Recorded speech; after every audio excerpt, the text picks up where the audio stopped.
안녕하세요. 부동산 임대차를 전문으로 연구하는 법률사무소 진리 대표변호사 최석호입니다. 오늘은 유독 2030 세대가 왜 전세 사기 피해를 가장 많이 보게 되었는지에 대해서 얘기를 해보려고 합니다. 혹시 젊은 세대한테 유난히 좀 전세 사기 피해가 많이 발생한다, 이 이유를 좀 생각해 보신 적이 있으실까요? 그러니까 국토교통부 통계에 따르면은 2022년 하반기에 발생한 전세 사기 피해자의 절반 이상이 20대 혹은 30대라고 발표가 되었습니다. 그러니까 30대가 50.9%, 20대가 17.9%를 차지했다고 하죠. 그러니까 이렇게 전세 사기는 부동산 중개업자나 임대인 같은 사람들이 조직적으로 사기를 좀 치는 경우가 많은데, 왜 하필이면은 20대, 30대 젊은 사람들에게 이러한 피해가 많이 발생했는지. 20대나 30대 같은 경우에는 사회 초년생일 것이고요. 당연히 돈이 없겠죠. 그렇기 때문에 자기가 원하는 집을 매수하기는 당연히 힘들 것이고요. 집을 사겠다라고 하려면은 이제 남은 선택지는 대출밖에 없는데, 요즘 들어서 부동산 매매를 위한 대출 비율이 2014년도만 해도 80%, 심한 경우에는 90%까지 매매 대출이 나왔는데, 이제 그게 갈수록 부동산 투기를 조장한다라는 비판 때문에 그 비율이 줄어서 요즘은 50%만 받아도 굉장히 대출을 많이 받는다는 축에 속하게 됐죠.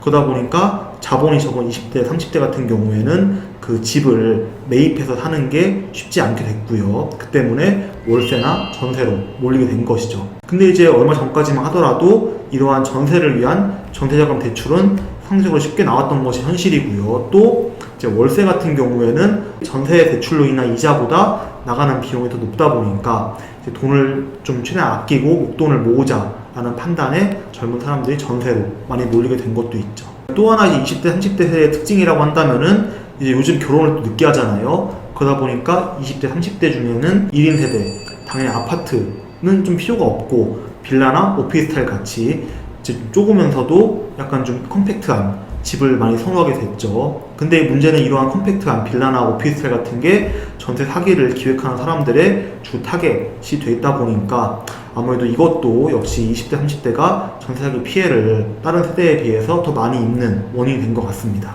심지어 중개인, 임대인 뿐만 아니라 대출 브로커까지 개입된 사기 사건이 발생할 정도였는데요. 물론 이제 전세보증보험이 있으니까 나는 사기를 당해도 정부에서 전세보증금을 주지 않겠냐라고 많이 얘기를 하시는 분들도 계세요. 근데 전세보증보험이 있다고 하더라도 이제 보험금을 실제로 지급받기 위해서는 결국에는 전세보증금을 돌려받지 못하는 일이 발생했을 때 인처분 등기를 건다거나 이제 이러한 일들을 또 해야 되고요, 직접요. 그 다음에 임대차 계약 내내 그 보험금을 못 받는 그 조건을 좀 충족하지 않게 항상 좀 주의를 기울여야 하거든요.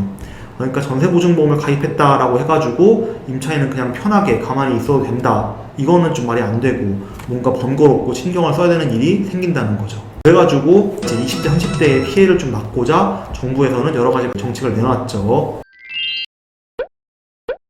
그 전용 애플리케이션을 통해서 부동산에 관한 다양한 정보를 알아볼 수 있게 준비를 했고요.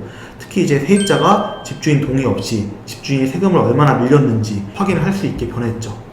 그러니까 이러한 방법들은 그 임차인이 예상하지 못한 사건들로 인해서 보증금을 돌려받지 못하는 상황을 예방하기 위해서 마련한 방법이라고 보시면 될 것 같고요.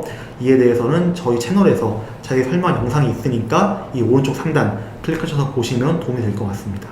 그리고 이제 올해 7월부터 특히 그 실거래가 공개 시스템에 실제로 등기가 되었는지 등의 여부를 표시하는 제도까지 생기게 되었습니다. 이제 예전에 좀 사기를 치는 분들 같은 경우에는 그 매매 가격을 부풀린 계약서만 쓰고 그걸 국토부에 신고까지 한 다음에 실제로 소유권 등기 이전이나 매매 대금을 주고 받는 거는 안 하는 경우가 있었죠. 근데 어쨌든 간에 국토교통부에 신고가 되다 보니까 이제 그 오피스텔의 거래가를 살펴보던 분들은 부풀려가지고 신고된 가격이 진짜 시세인 줄 알고 좀 사기에 넘어가는 일들이 많았는데, 이러한 유형의 사기를 방지하기 위해서 정부에서는 실거래가 사이트에서 뜨는 가격이 실제로 등기가 이루어진 가격인지 아니면은 단순히 신고만 되고 등기가 안 된 가격인지 임차인이 판단할 수 있게 된 거죠. 이러한 방법은 이제 계약하려는 매물이 좋은 걸로 유장해가지고 현혹시키려는 사기 유형을 예방하는 방법에서 좀 좋은 효과를 거둘 것이라고 생각이 됩니다. 영특한 최병원 구독 부탁드리고 다음에 또 유익한 내용으로 찾아뵙겠습니다.